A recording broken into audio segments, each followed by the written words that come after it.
Bom dia, pessoal, como estão? Hoje nós daremos início, finalmente, ao capítulo 5 da apostila de vocês, sobre a Revolução Francesa. Muito bom, né? A unidade temática desse capítulo continua sendo o mundo contemporâneo, o antigo regime em crise, o objeto de conhecimento, dessa vez, a Revolução Francesa e os seus desdobramentos. E com os estudos desse capítulo, nós seremos capazes de identificar as características da estrutura social francesa no final do século XVIII, analisar as experiências revolucionárias à luz da razão iluminista e compreender a demolição de uma ordem de tradições e símbolos do absolutismo, avaliar os diferentes cursos tomados aí pela Revolução Francesa e reconhecer as disputas políticas entre os revolucionários chamados radicais e os revolucionários chamados moderados, compreender também o legado histórico da Revolução Francesa e pensá-la aí como um marco inaugural de novas experiências republicanas mundo afora. Analisar as contradições, mas por fim, no capítulo, analisar as contradições da experiência revolucionária e entender o processo que culminou com a ascensão de Napoleão Bonaparte ao poder na França. E, antes da gente ler o texto de abertura dessa unidade, não consigo ficar olhando muito para a câmera, porque tem uma luzinha que fica acesa que é um... Antes da gente ler o texto de abertura dessa unidade, vejam só, a gente poderíamos refletir, conforme sugere a filósofa alemã Hannah Arendt, em seu livro, né, sobre a Revolução. Eu levei esse livro para a sala de aula, cheguei a mostrar para vocês. As revoluções, abram aspas, né, para o que ela diz, as revoluções propriamente ditas não existiam antes da Era Moderna. Por Era Moderna, entende-se na obra de Hannah Arendt o período compreendido aí entre a Revolução Científica no século XVII até o início do século XX, digamos, com as primeiras bombas nucleares.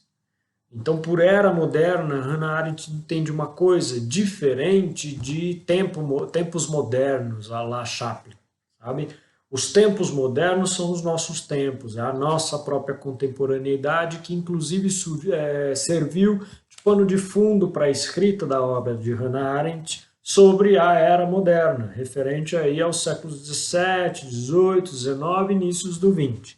Claro, o que se quer aí, né, com essa assertiva de Hannah Arendt, ao dizer as revoluções propriamente ditas não existiam antes da era moderna, é deixar claro que os processos revolucionários surgidos aí no alvorecer da modernidade como pontos de ruptura com a tradição e catalisadores de experiências para a construção de algo essencialmente novo. Assim, considera-se então como importante o exercício para reflexão histórica, pensar as categorias de análise, né, que interessaram o entendimento da Revolução Francesa e aos seus desdobramentos políticos e ideológicos. Com base com base aí num trecho que eu vou ler aqui para vocês, a gente pode refletir sobre as permanências da tradição feudal na França e os limites que essa tradição feudal impunha para a plena realização social e política de grupos que reclamavam maior participação política e garantias sociais, a exemplo da burguesia. Vejam só um trecho de um livro que é do Dicionário de Conceitos Históricos. Vejam isso. Somente com a Revolução Francesa, o termo revolução ganhou o significado que tem hoje, o de uma mudança estrutural, convulsiva e insurrecional. Hector Brut define uma revolução como um fenômeno político-social de mudança radical na estrutura social. Um confronto aí entre a classe que detém o poder do Estado e as classes que se acham excluídas do poder. O autor apresenta ainda algumas das características mais marcantes de uma revolução: a rapidez com que as mudanças são processadas durante esse fenômeno e a violência com que são feitas. Nesse sentido, uma revolução é sempre traumática porque tira a sociedade da sua inércia, movimentando então as placas, o que a gente poderia chamar de placas tectônicas políticas e sociais de uma sociedade, movimentando então a própria estrutura social. Lembrem que quando a gente estudou as revoluções inglesas, tomamos lá a Revolução Gloriosa, que culmina lá em 1688, os seus desdobramentos, como sendo a primeira revolução burguesa. A gente vai ver um pouco mais a fundo a esse respeito, porque de uma perspectiva política nós podemos considerar aí, classificar, né, dois tipos principais então de revolução. As revoluções burguesas, como acabei de dizer lá, das revoluções inglesas, e aqui a Revolução Francesa também é considerada uma revolução burguesa, e por outro lado, um segundo tipo de classificação, segundo tipo, dentre os principais tipos de revolução, revoluções proletárias, né? Os principais modelos são, respectivamente, a Revolução Francesa, ao que podemos dizer aí de uma revolução burguesa, e a Revolução Russa como modelo de revolução proletária. Enfim, atualmente, vocês sabem que o dia 14 de julho é o feriado nacional na França, né? Nessa data, comemora-se então a tomada da Bastilha ocorrida em 1789, lembrando que no Brasil em 1789 estava rolando o quê? A Inconfidência Mineira, né, em que havia já os primeiros inícios, os primeiros germes da defesa de um republicanismo no Brasil, que só vai ser retomado lá no período com os abolicionistas, e só em 1889, ou seja, 100 anos depois, que a República vai ser instaurada no Brasil. Mas enfim, a tomada da Bastilha, ocorrida em 1789, quando a população de Paris invadiu esta fortaleza, destruindo-a. Esse local era símbolo então do poder dos reis da França e era utilizado como prisão dos inimigos da monarquia. Assim, a invasão teve grande valor simbólico, expressando a revolução popular contra o antigo regime. A tomada da Bastilha ela se torna um acontecimento importante por ser considerado o início da Revolução Francesa. A partir desse momento, a população da França iniciou um movimento que derrubou o poder absoluto dos reis, acabou com os privilégios da nobreza e do clero e criou o que ficou conhecido como a primeira Constituição da França. Com isso, a burguesia francesa ela se transforma em uma importante força política no país e as estruturas feudais da sociedade foram então superadas, lançando com o estudo as bases para o desenvolvimento de uma sociedade capitalista no país, em França. Além da transformação da sociedade francesa, a Revolução acabou aí se disseminando para outras regiões da Europa, afetando de maneira decisiva a organização das sociedades em geral, né, do continente europeu. É por essa razão que o movimento revolucionário na França é considerado um marco na história da humanidade, expressando então o fim da Idade Moderna, né, daquilo que a Hannah Arendt vai chamar lá de Era Moderna, e o início da Idade Contemporânea, embora a compreensão de Hannah Arendt a respeito da Era Moderna faça supor a inclusão, né, da própria Revolução Francesa e do que vem na sua esteira até os inícios, como eu disse, do século XX, até aí a primeira bomba nuclear, enfim.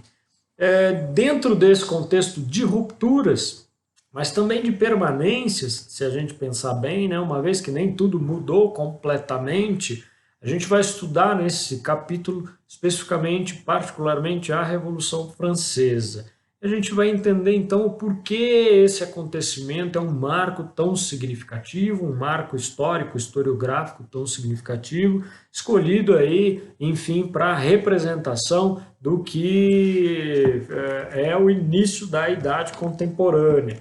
Então vamos buscar voltar no processo histórico para entender um pouquinho mais a respeito da França do século XVIII. No final do século XVIII, a França era, ao lado da Inglaterra, uma das mais poderosas monarquias europeias. Com cerca então de 26 milhões de habitantes, ela vinha sendo governada desde o ano de 1774 pelo rei Luís XVI e por sua esposa, a rainha Maria Antonieta.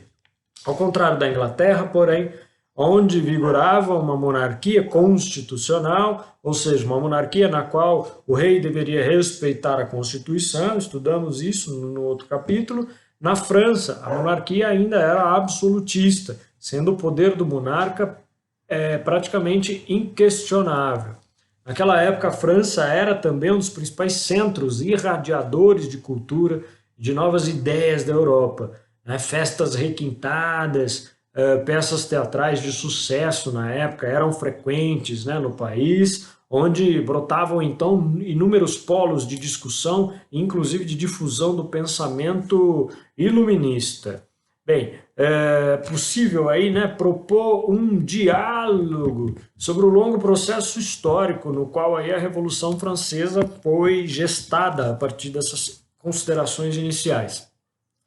Eu destacaria as contradições aí, complexidades do movimento, para que a gente passe a compreender que essa revolução foi, afinal de contas, marcada por disputas em que os sujeitos históricos nela envolvidos não tinham muito bem a compreensão, não tinham uma compreensão exata do curso que o processo revolucionário poderia tomar. Mas a gente vai ver, vai haver um período do horror a partir de 1793, enfim, vocês vão ver o que é tocar o terror.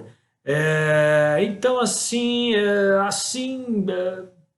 possível observar hoje, em retrospectiva, observando hoje em retrospectiva é fácil, vamos dizer, determinar a lógica própria da revolução. Mas, à época, as pessoas envolvidas, apesar dos propósitos que a alimentavam, que alimentavam essas pessoas,